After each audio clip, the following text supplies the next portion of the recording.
de estagflação. A gente viu, inclusive, a Alemanha, CPI ali subindo, acelerando 7,9%. Essa crise forte por conta do gás, eles tendo que correr atrás agora de queimar carvão.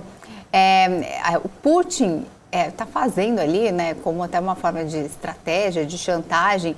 E tem até um artigo do New York Times dizendo ali que o Putin vai obrigar as pessoas a escolher entre comer ou se aquecer neste inverno europeu. Você acha que chega nesse nível, assim, uma inflação tão alta, em que as pessoas não terão condições aí de fazer os dois ao mesmo tempo, vão ter que escolher mesmo? Veja, todo ditador falastrão, ele acaba colocando essas frases aí sem pensar. Todo líder de Estado, governo, etc., ele precisa ter a liturgia do cargo. Isso não é o tipo de coisa que se fala, nem mesmo numa guerra.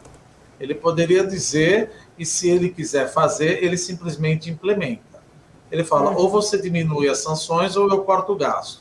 Ele já falou isso, ele não precisa ficar falando todo dia. Quanto mais você fala, mais você perde credibilidade que você não vai fazer. Outra coisa, gás é difícil você escoar porque você não tem gasoduto. Então você acaba dando um tiro no teu pé. Petróleo é diferente, você não tem gasoduto suficiente para utilizar esse gás que iria para a Europa e para a China ou para outros países. Não tem gasoduto para o que iria para a Europa, que nem acontece indo para, no caso do petróleo, e para a China. Então ele vai acabar perdendo esse gás. Onde ele vai botar esse gás aí? Então eu acho que no final das contas é bem provável que, apesar de ele repetir várias vezes isso daí, ele acaba dando um squeeze na produção de gás. Então, como você bem falou, existe o risco de você entrar numa recessão e inflação, que é o que a gente chama estagflação. Ou seja, se isso acontecer, de deixar, por exemplo, 10% do gás que ser fornecido da Rússia para a Europa, a estimativa é que a zona do euro caia 2,5%, porque as indústrias vão ter que parar, na Alemanha uns 3%, e na Itália provavelmente 3,5% a 4%. E aí, sabe, Isa e Paula, você tem uma coisa que é bacana, mas tem custo.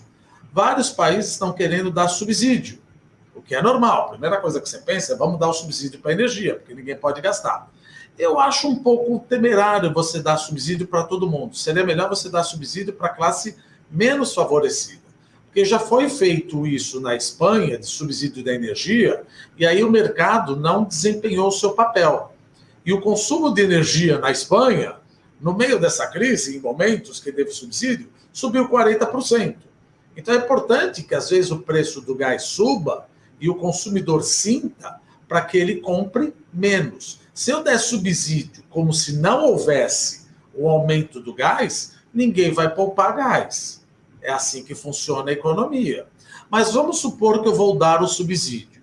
Eu vou dar o subsídio que eu quero proteger a população, quero que ela pague menos. Se eu der esse subsídio, o déficit fiscal dos países, tirando um pouco a Alemanha, vai aumentar, principalmente da Itália. Se o déficit fiscal da Itália aumentar, a curva de juros do governo italiano ela vai subir mais do que subiria só com a Christine Lagarde subindo a taxa de juros. Ou seja, você está self-inflicted, está se autoimpondo mais uma recessão ainda por causa desse subsídio.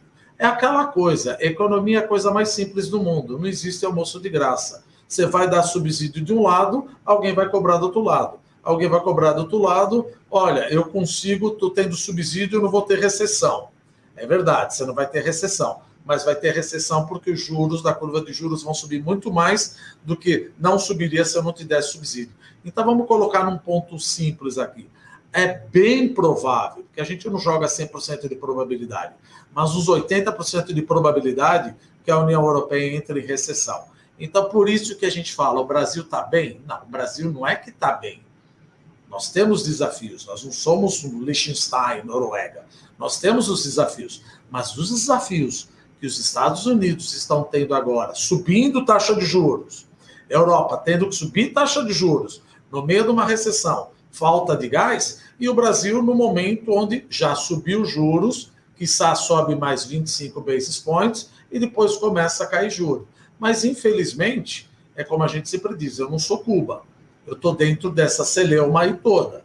E os meus principais parceiros comerciais, China, Europa e Estados Unidos, vão sofrer uma desaceleração econômica no ano que vem e podem ceifar um pouco do meu crescimento econômico, minando